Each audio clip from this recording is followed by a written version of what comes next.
Hello students, welcome to my channel.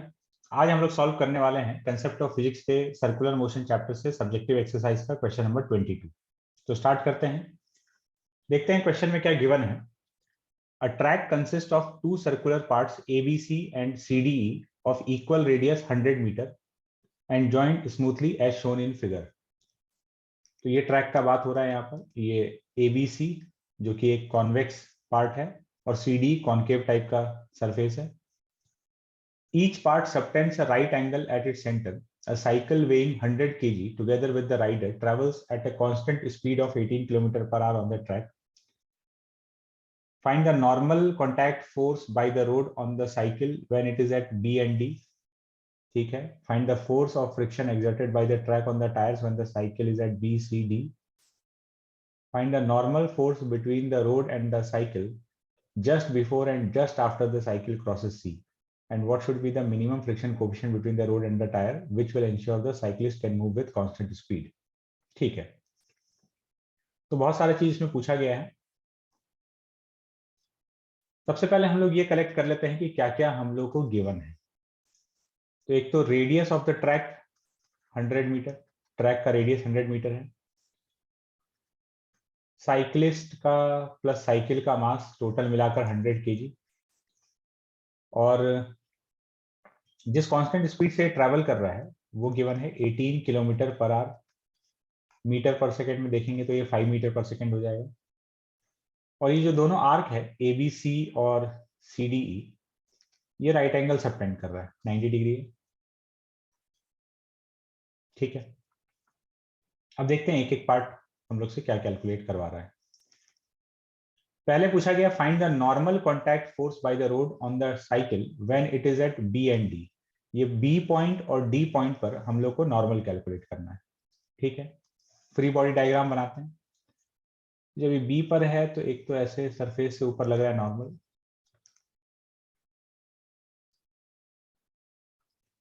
नीचे की तरफ mg और सर्कुलर मोशन कर रहा है सर्कुलर आर्क पे, तो टुवर्ड सेंटर सेंट्रिपिटल एक्सेलरेशन होगा.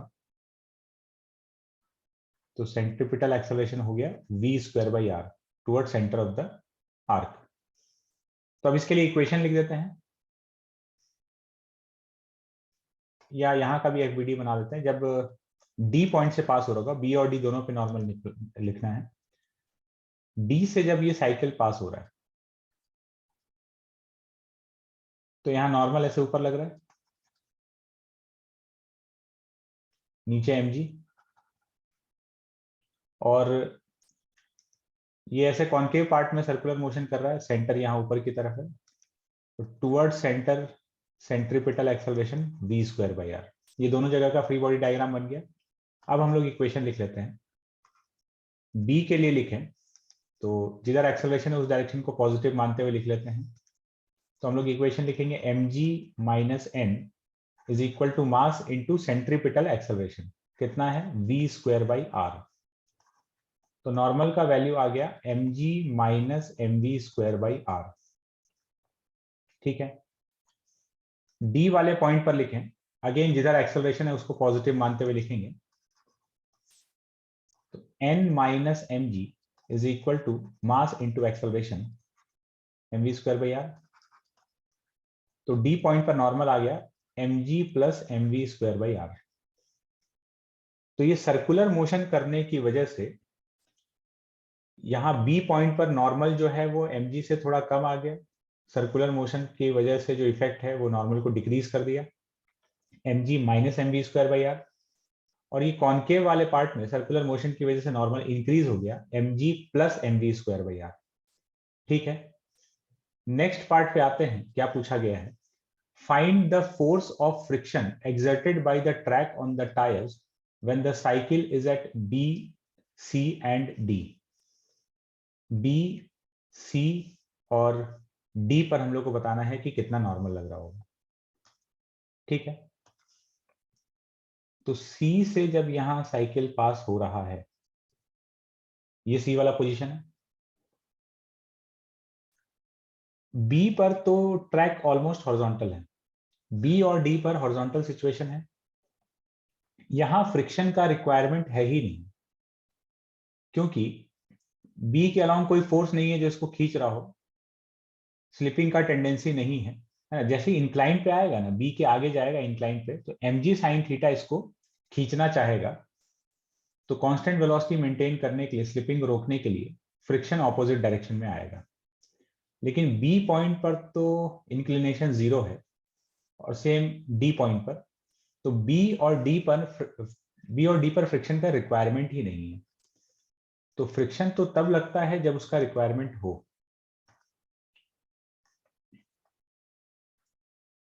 तो बी पॉइंट पर फ्रिक्शन 0, एफ डी पर भी फ्रिक्शन 0। ये सी वाले पोजीशन पर कितना लग रहा होगा? देखो ये वाला एंगल 90 डिग्री है, ये 45 डिग्री हो गया।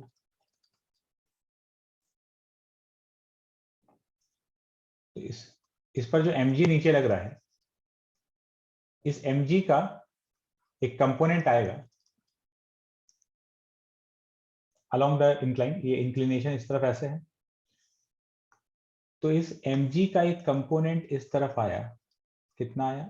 mg sin 45 डिग्री, जो इसको नीचे खींचना चाहेगा, इसको स्पीड अप करना चाहेगा। ठीक है, इस साइकिल को नीचे लुढ़काना चाह रहा होगा, इसका वेलोसिटी बढ़ाना चाह रहा है, बट ये कांस्टेंट स्पीड मेंटेन किए हुए है ना पूरे ट्रैक पर। तो ऑपोजिट डायरेक्शन में फ्रिक्शन आएगा, यहां फ्रिक्शन आएगा, और वो फ्रिक्शन एफ सी लिख देते हैं। ये सी पॉइंट पे जो फ्रिक्शन आ रहा है वो इस mg sin थीटा को बैलेंस कर रहा होगा exactly, so that velocity constant बना रहे, एक्सेलरेशन 0 हो ना। इस डायरेक्शन में एक्सेलरेशन नहीं होना चाहिए, वरना स्पीड अप करने लग जाएगा। तो सी पॉइंट पे जो फ्रिक्शन है F C is equal to mg sin theta, मतलब mg sin 45 डिग्री। यहाँ खींचने वाला जो फोर्स है वो mg sin 45 है, तो एग्जैक्टली उसको बैलेंस करने के लिए फ्रिक्शन फोर्स यहाँ पे आ जाएगा। तो ये तो अपना बी पार्ट हो गया। सी में पूछा जा रहा है, find the normal force between the road and the cycle just before and just after the cycle crosses C. ये सी पॉइंट बड़ा क्रिटिकल है यहाँ पे। अब यहाँ पे कैलकुलेट कराया जा रहा है कि सी पर पहुंचने के पहले और सी पर पहुंचने के जस्ट बाद, सी के जस्ट पहले और सी के जस्ट बाद नॉर्मल फोर्स कितना होगा। तो ये सी वाला जो पॉइंट है ना, ये ट्रांजिशन वाला पॉइंट है। अगर हम लोग देखें कि सी के जस्ट पहले जो ट्रैक है वो कॉन्वेक्स है, ऐसे ब्रिज टाइप का है, ओवर ब्रिज टाइप का। तो सी के जस्ट पहले ये कॉन्वेक्स पार्ट है, और सी के जस्ट बाद ये कॉनकेव हो गया। तो सी पॉइंट से एक्चुअली में नॉर्मल अचानक से चेंज करेगा। क्यों चेंज करेगा? क्योंकि सी के पहले जो सर्कुलर ट्रैक है, जो हम लोग कॉन्वेक्स बोल रहे हैं, उसका सेंटर यहां पर है। तो centripetal acceleration towards the centre यहां होगा, इसकी तरफ। और अचानक से जैसे ही सी को क्रॉस करेगा, सेंटर ऊपर की तरफ है, तो centripetal direction, centripetal acceleration toward centre ऊपर की तरफ हो जाएगा। तो पॉइंट सी से अचानक से एक्सेलरेशन का डायरेक्शन, सेंट्रीपिटल एक्सेलरेशन का डायरेक्शन बदल जाएगा। और सेंट्रीपिटल एक्सेलरेशन का डायरेक्शन बदलेगा, एक तरह से पॉइंट सी से ट्रैक का नेचर चेंज हो रहा है, पहले कॉन्वेक्स है और फिर बाद में कॉनकेव है। तो पॉइंट सी पे अचानक से नॉर्मल चेंज करेगा। तो कैलकुलेट करके देखते हैं। तो हम लोग दोनों ट्रैक को अलग अलग बना लेते हैं, ये एबीसी वाला और ये सीडीई। तो यहां पर साइकिलिस्ट है,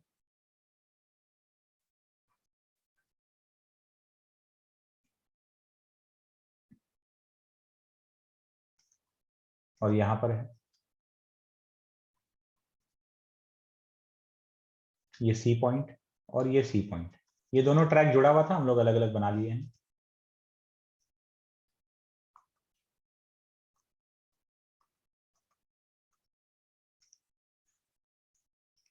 तो हम लोग को कैलकुलेट करना है नॉर्मल। ठीक है, ये वर्टिकल के साथ में इस पॉइंट सी का जो एंगल बन रहा है, ये एक्चुअली में 45 डिग्री, इसको हम लोग थीटा लिख रहे हैं। थीटा इस केस में अपना 45 डिग्री है। और बिल्कुल सिमिलर सिचुएशन यहाँ पर भी। क्योंकि दोनों 90 डिग्री वाला आर्क है।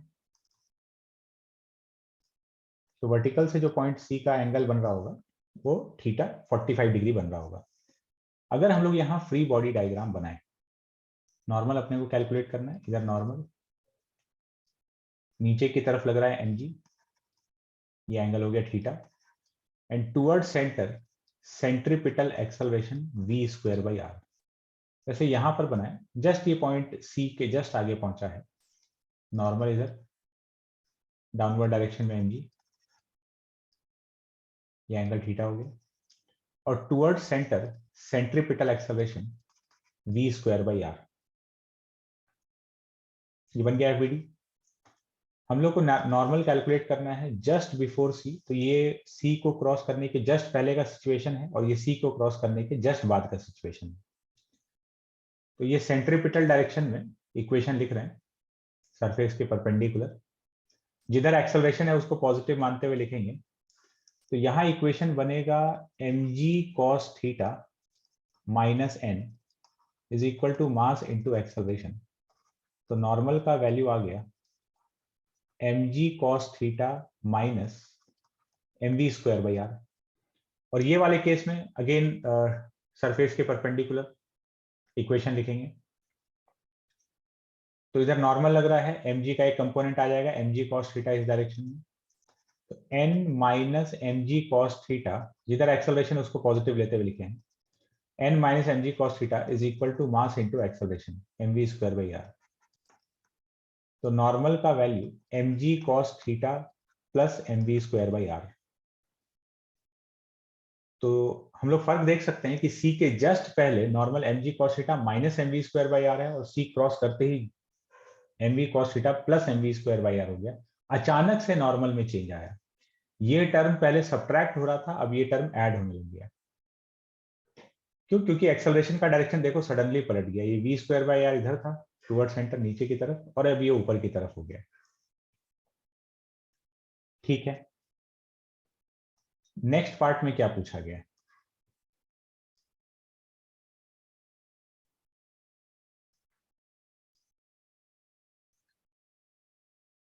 ए हो गया, बी हो गया, सी हो गया, डी देखते हैं। What should be the minimum friction coefficient between the road and tyre which will ensure that the cyclist can move with constant speed। Mu का मिनिमम वैल्यू कितना होना चाहिए ताकि साइक्लिस्ट कांस्टेंट स्पीड मेंटेन कर सके इस ट्रैक पे? तो हम लोग दो चीज देखेंगे।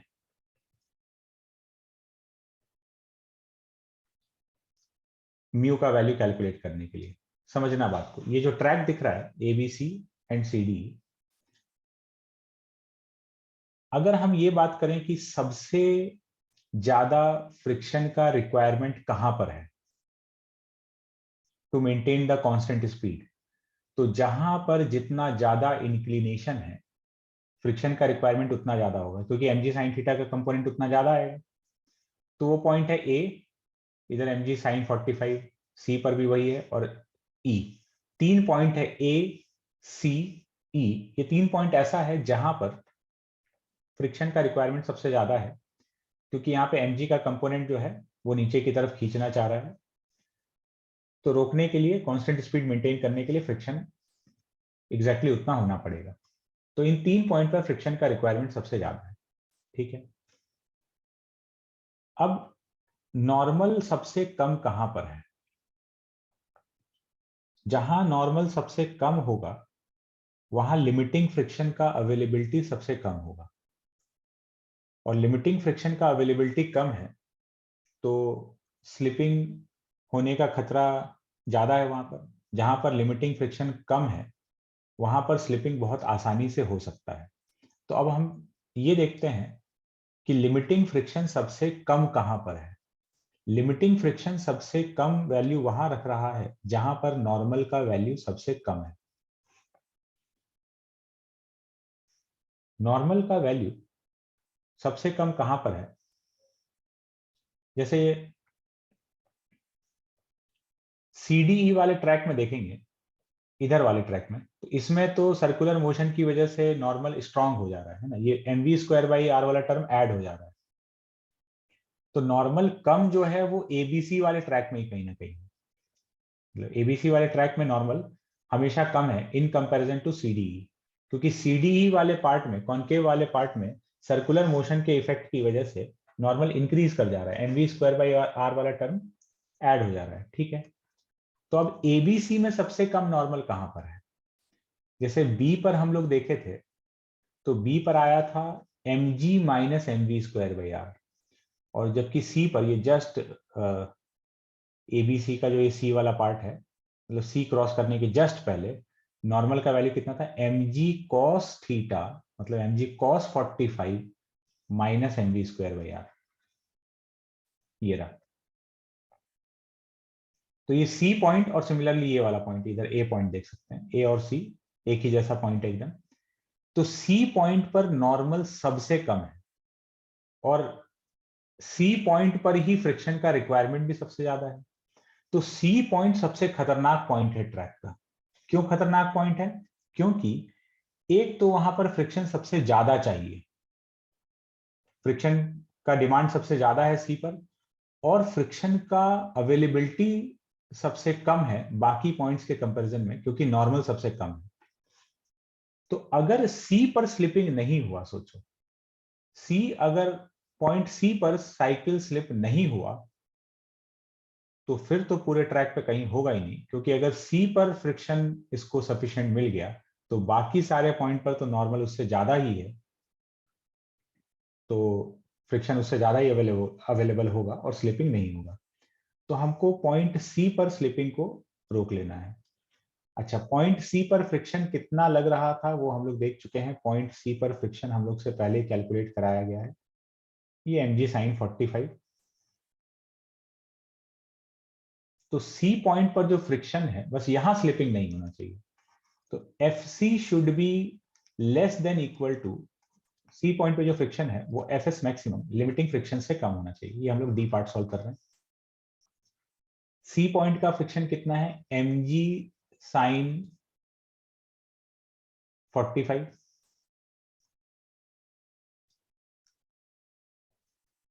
तो उसको अभी हम लोग थीटा लिख दे रहे हैं, mg sin theta, this is less than equal to mu into N.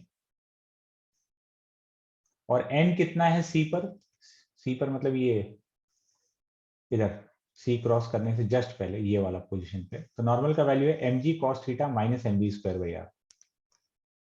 So mg sin theta is less than equal to mu into mg cos theta minus mv square by r। तो ये m यहां पर cancel हो गया और mu आ गया। Mu should be greater than equal to g sin theta upon g cos theta minus v square by are.